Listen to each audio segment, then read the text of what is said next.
सिहोरा के euphoria restaurant में press club Sihora के बैनर तले एक विचार गोष्ठी का आयोजन किया गया, जिसकी मुख्य अतिथि भोपाल से पधारी महिला विंग की प्रदेश अध्यक्ष रईसा मलिक ने अपने उद्बोधन में कहा कि सभी पत्रकार एकजुट होकर अपनी समस्याओं के लिए कोशिश करें।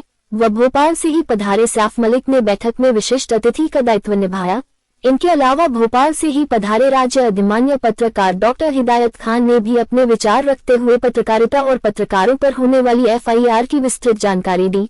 तो वहीं सैफ मलिक जी ने मुद्दों की बात करते हुए पत्रकार की सुरक्षा की बात कही। इस तमाम कार्यक्रम में नगरपालिका वाहन प्रभारी प्रदीप पांडेय जी का विशेष सहयोग रहा। इस अवसर पर सिहोरा प्रेस क्लब के अध्यक्ष हसान अंसारी ने मध्यस्थता करते हुए सिहोरा के पत्रकारों का परिचय भोपाल से पधारे वरिष्ठ पत्रकार मेहमानों से कराया।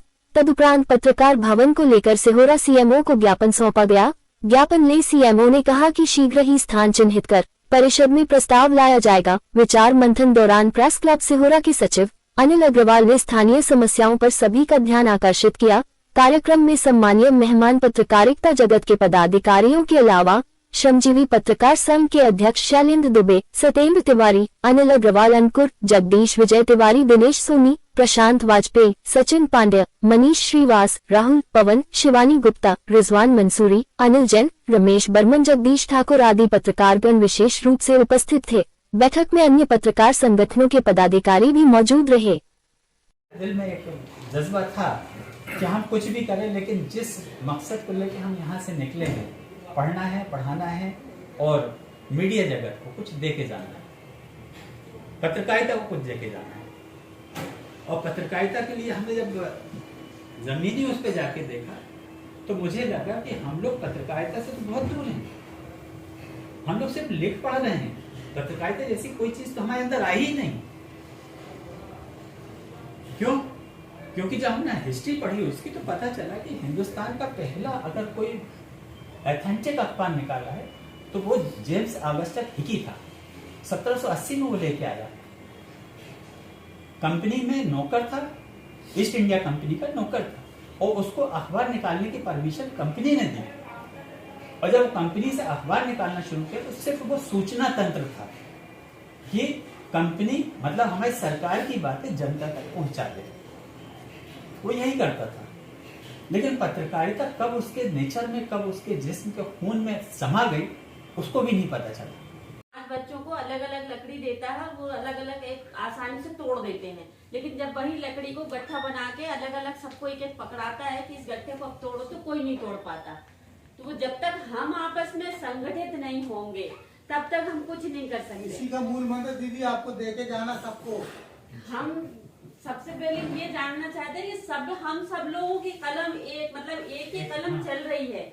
अगर उसमें कहीं कोई कमजोरी है तो हम आपस में बातचीत करके उस कमजोरी का निपटारा करें, ना कि उसको दूसरा उस कमजोरी को छाप के और हमारे दूसरे पत्रकार को दबा के करे।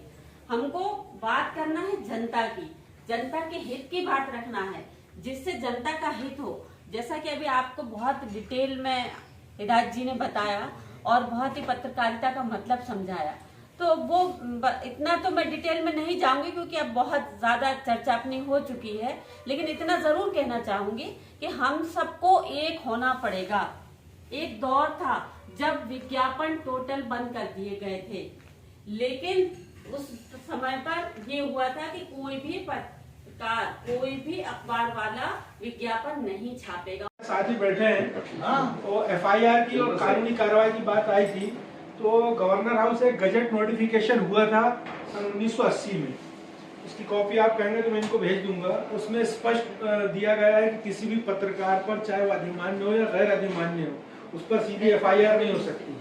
उस पर अगर कोई शिकायत दर्ज होती है तो DSP रैंक का ऑफिसर उसकी जांच करेगा, और अगर उसमें सत्यता पाई जाती है तो उस पर FIR होगी, और नहीं पाई जाती तो द्वेषवश अगर किसी ने कार्रवाई की है तो उस पुलिस अधिकारी पर कार्रवाई हो सकती है।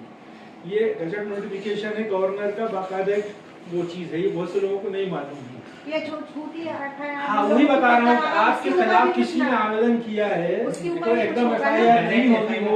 वो DSP रैंक का ऑफिसर उसको जांच करेगा उस आवेदन पर, और उसके बाद फिर उस पर अगर वो पाया जाता है कि वास्तव में ऐसा है तो अपन ने कोई गलत काम किया तब FIR हो सकती है। तो उसकी कॉपी हम इनको भेजेंगे। इसको लेकर हमने भोपाल में कई बार हम लोग लड़े हैं, कई हमारे साथियों पर होता था और हम लोग जाते थे इकट्ठा होकर उनको भी बताते थे कि साहब ये ऐसी चीज़ है। तो उनकी पत्रकारों के खिलाफ दुर्भावनावादी बहुत सारे प्रकरण दर्ज करा दिए जाते हैं, डराने धमकाने के लिए भी